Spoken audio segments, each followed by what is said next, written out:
Hello, everybody, and welcome to another episode of The Breeze. Breezeway Productions The Breeze. We bring you the latest independent films and film festival news, always indie, all the time. And we're excited to have a familiar face back with us today on the show to talk about their latest film, Founders Day. How are you guys? Good, man. How's it going? Not bad, not bad. Good to see you again. So tell me a little bit about your journey since the last time that we spoke. The last time we talked about was your film that was a scary movie that was in a theater in a hotel called Night at the Eagle Inn. So it's been a couple of years, but how have things been on your end? It's good. We've made a few flicks since then. We made a summer camp comedy slasher called She Came from the Woods. We made a romantic musical movie called Intermedium that's in festivals now, and we now have Founders Day. So we're kind of running the gamut.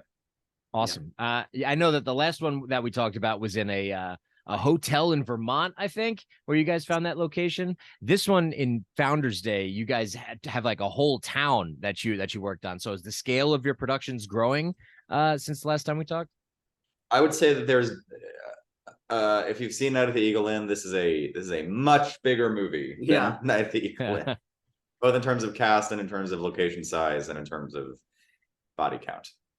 Yeah, body count also. Funny pun there. Tell me a little bit about Founders Day. What's your movie about? So it's basically a small town elections happening, and there's a heated campaign going on, and a body turns the whole town into a tizzy. Fingers start pointing, and we find ourselves in the middle of a murder mystery. And it's all on the kind of eve of the town's 300th anniversary celebration, big blowout celebration. And so whether to go forward with that or not becomes a point of contention.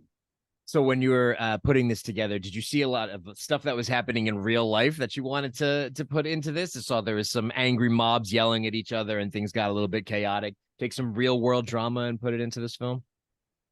I think there are pieces. I mean, not to the sense that we want to be like so-and-so is a doppelganger for so-and-so, but more in the sense that like the tension that is out there. Dramatizing that tension to make it sort of like fit within our framework.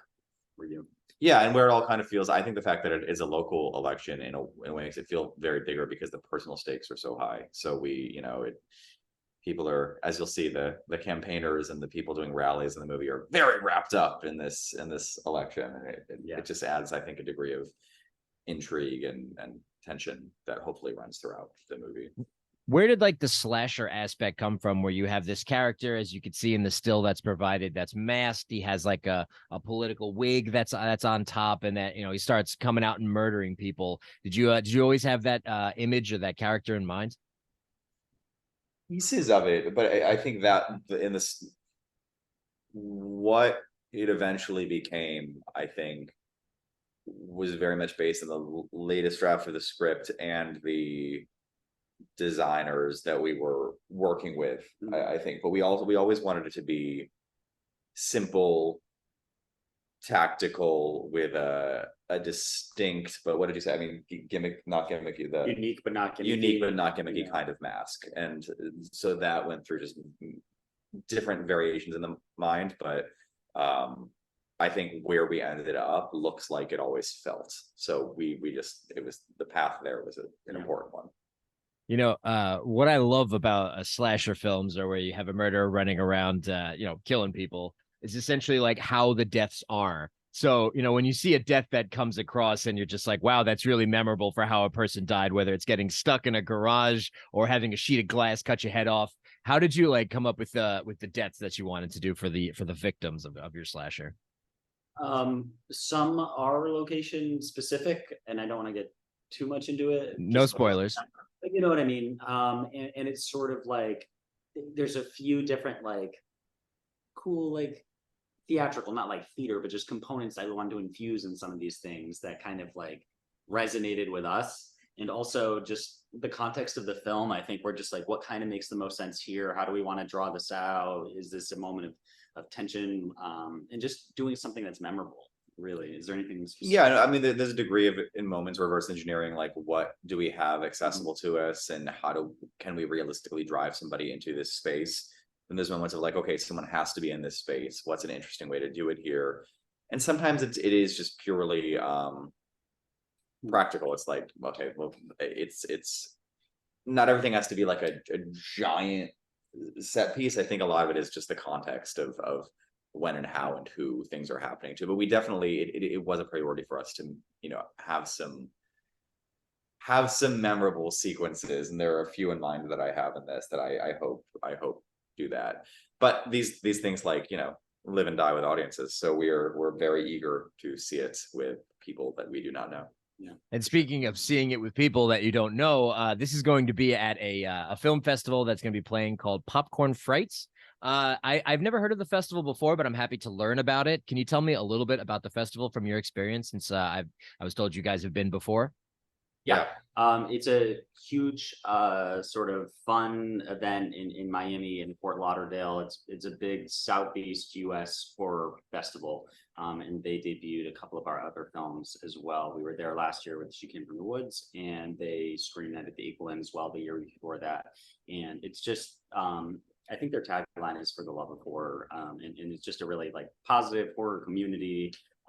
We had a blast last year, and they do events. Like, one thing they're doing this year, they're showing the birds outside and doing For the 60th anniversary. And they really like to like cater things to the fans and do things that they know people will want to see. And it's a treat to be down here. It's a 2-week festival this year. The first weekend was in Fort Lauderdale. We're in Miami, but last weekend they did like a 3D weekend. So they did like Jaws 3D, they did Friday the 13th 3D, they did a couple of other lesser known 3D horror movies from the 80s. And so they have some really cool, like Carson said, for the love of horror. I think they're in their 8th or 9th year. They're growing every year, and it's kind of a party family vibe, but still very pro. So we really enjoy going down there. Nice. So horror fans, film enthusiasts, people can get together and watch classic films in an outside or a nice environment where everyone kind of enjoys horror. It's cool to see that they're doing the birds outside. Like, maybe it's right next to the water, get some seagulls, some pigeons and things like that to get people freaked out while watching it. But, keeping cinema alive, some great history there. And you guys are screening Founders Day at Popcorn Frights. Do you know when and where your film is going to be screening? Yeah, we're screening in Miami on Friday at 6 p.m. at the O Cinema, which is this cool, I believe it's like a converted city hall, which is perfect for our movie. It's now our cinema.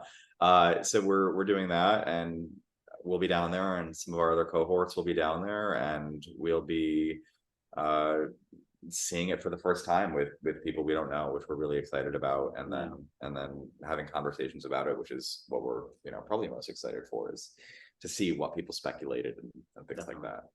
Sure. I mean, I'm sure you're going to get a response in mass from people that are going to see these screenings. We're going to put links down below, but do you know where other people can go to find it, to check out more if they aren't able to catch it at this festival? Yeah, if they follow, I think the Instagram for more announcements at Mainframe Pictures at Founders Day Movie, we'll be announcing other screenings and opportunities and distribution and all that stuff as the days and weeks and months go on. And we're hopeful to see it with as many audiences as possible and just see those perspectives. So if people are interested in it, that would be the place to look. Right on. Well, we'll tag both of those pages when we post this interview, and I want to wish both of you gentlemen luck on the screening at Popcorn Frights. And again, make sure to check out Founders Day. And thank you for taking the time to speak with me on The Breeze. Awesome. Thanks so much, man.